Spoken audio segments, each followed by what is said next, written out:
다리우 왕 제2년 6째 달 곧 그 달 초하루에 여호와의 말씀이 선지자 학개로 말미암아 스알디엘의 아들 유다 총독 스룹바벨과 요사닥의 아들 대제사장 여호수아에게 임하니라. 만군의 여호와가 이같이 말하여 이르노라. 이 백성이 말하기를 여호와의 전을 건축할 시기가 이르지 아니하였다 하느니라. 여호와의 말씀이 선지자 학개에게 임하여 이르시되 이 성전이 황폐하였거늘 너희가 이때 판벽한 집에 거주하는 것이 옳으냐? 그러므로 이제 만군의 여호와가 이같이 말하노니 너희는 너희의 행위를 살필지니라.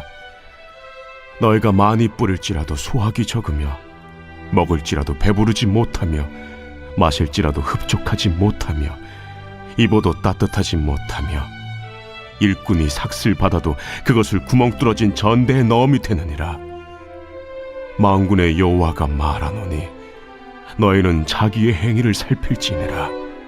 할렐루야! 설 명절 가족들과 함께 즐거운 시간을 보내고 계신가요? 명절 저녁 함께 말씀을 붙들고 예배를 드리는 우리 성도님들 가정마다 하나님의 은혜와 축복이 함께 하시기를 간절히 소망합니다. 여러분 혹시 있었는데 없었습니다 라는 말 알고 계십니까? 저는 유튜브에서 월급날 듣는 노래라는 영상을 통해서 이 말을 처음 알았습니다. 월급이 들어와 돈이 있었으나 카드사와 은행에서 다 가져가 결국 돈이 없다라는 풍자의 영상이었습니다. 그런데 신기한 건요, 저도 같은 일을 겪고 있다라는 사실입니다. 여러분은 어떠신가요? 오늘 우리가 읽은 학개의 말씀도 마찬가지입니다. 학개서는요, 가장 짧은 선지서이지만 구약 성경에서 굉장히 중요한 부분을 차지합니다. 우리가 성경을 읽어보면 이스라엘 백성들이 우상을 섬기고 또 하나님의 말씀에 불순종하는 모습들을 자주 보게 되지요. 이때마다 히브리 선지자들이 예언했던 것이 있는데요. 바벨론에 의해서 예루살렘이 멸망하고 이스라엘 백성들은 포로로 끌려갈 것이라는 예언이었습니다. 그리고 이 예언은요, 실제로 주전 578년에 성취가 되게 됩니다. 이스라엘 백성들이 바벨론에 포로로 끌려가게 된 것이죠.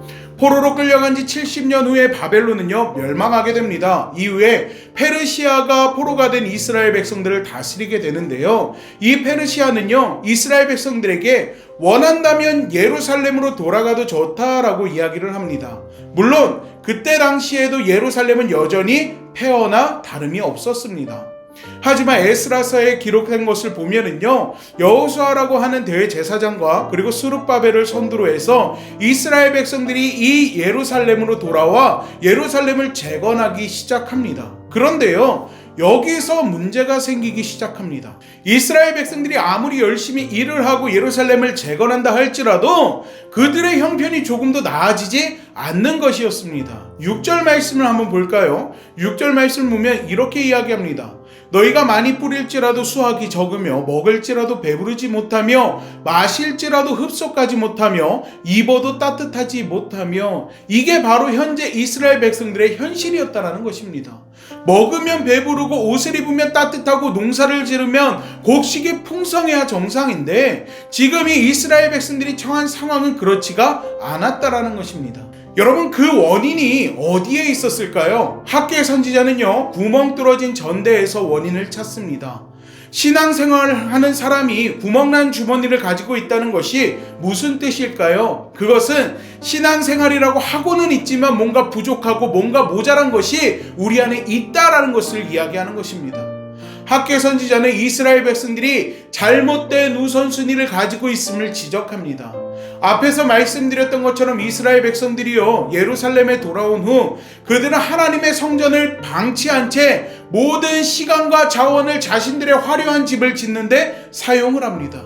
오히려 그들이 2절 말씀에서 보면 이렇게 이야기하죠. 하나님의 성전을 건축할 때가 이르지 않았다라고 말합니다.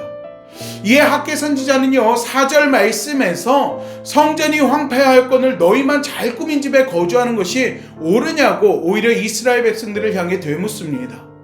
즉 이스라엘 백성들이 마땅히 해야 할 일, 하나님을 경외하는 일을 제쳐두고 물질적 필요만 채우고 이기적인 행복만 추구하는 삶을 살고 있었기에 소출이 없고 기근과 가뭄이 닥치고 먹고 마시고 입어도 만족함을 얻지 못하는 삶을 살게 되었음을 말하고 있는 것입니다. 이는 신명기 28장에 나오는 불순종에 대한 저주의 내용과 같은 맥락을 가지고 있습니다. 이 내용이 궁금하신 분들은요, 오늘 이 예배가 끝난 다음에 신명기 28장을 한번 읽어보시면 좋을 것 같아요. 처음에는 우리가 하나님의 말씀 가운데 순종할 때 오는 하나님의 놀라운 축복이 기록되어 있고요, 후반에는 불순종에 따른 저주의 내용이 기록되어 있습니다. 자, 어찌됐건 결과적으로 학개 선지자의 이 질책은요, 이스라엘 백성이 무너진 성전을 건축하게 만드는 계기가 됩니다. 사랑하는 우리 믿음의 성도 여러분, 우리의 삶은 어떻습니까? 우리 믿음의 성도님들도 각자 주어진 환경과 장소에서 최선을 다해 살아가고 있을 것입니다. 그러나 혹 오늘 이스라엘 백성들처럼 우선순위가 잘못되어 있지는 않은지 애쓰고 노력하고 있지만 반대로 영적으로는 채워지는 것 없이 나태해지고 연약해지고 공허한 삶을 살아가고 있지 않은지 한번 돌아보았으면 좋겠습니다. 만약 그렇다면 여러분의 신앙이 지금 하나님 앞에 올바르게 서 있는가 점검해야 할 때인 줄로 믿습니다. 하나님 앞에서 여러분의 모습을 올바르게 세울 때에야 하나님께서 여러분의 삶에서 새어나가는 것이 없도록 지켜주시고 또 보호해 주시고 축복해 주실 줄로 믿습니다. 우리나라는요, 새해를 2번 맞이하죠. 저는 늘 한 번의 기회를 더 준다라고 생각을 하며 살아가고 있습니다. 2023년 1월 1일 영적 결단이 흔들리고 있다면 다시금 마음을 정비하셔서 오늘부터 다시 하나님의 말씀 앞에 온전히 서서 하나님이 기뻐하시는 삶을 살아내며 영적으로 늘 충만한 우리 믿음의 성도님들 되시기를 간절히 축원합니다. 기도하겠습니다. 사랑의 하나님, 오늘 학개 선지자가 이야기하는 이스라엘 백성들과 같이 우리도 신앙생활을 하고 예수님을 믿는다라고 이야기하지만 정작 우리의 삶 속에서 주님이 행하실 일들을 제한하고 오히려 하나님을 잊고 살아가고 있지는 않은지 우리의 신앙을 다시금 돌아보기를 원합니다. 하나님보다 우선이 되는 것이 있고 하나님보다 의지하는 것이 있고 하나님보다 먼저 붙들고 살아가는 것들이 있다면 이 시간 다 내려놓게 하여 주시고 2023년 올 한 해 아버지 새롭게 시작하는 마음을 가지고 주님을 더욱더 붙들고 살아갈 수 있는 우리 믿음의 성도님들 될 수 있게 하여 주시옵소서. 주님 말씀 가운데 순종하고 주님을 붙들고 살아갈 때 하나님께서 우리 믿음의 성도들 삶의 자리와 또 그 가정과 또 하나님 허락하신 모든 사업장과 또 하나님의 축복의 장소 가운데에서 늘 빛을 발하며 하나님의 축복의 주인공이 될 수 있도록 하늘의 문을 열어서 부어주시는 은혜와 하나님의 역사가 날마다 그 삶을 채워나가게 하여 주시고 우리 믿음의 성도들을 통하여서 주님이 영광받는 놀라운 은혜와 역사가 날마다 일어날 수 있도록 하나님 함께하여 주시옵소서.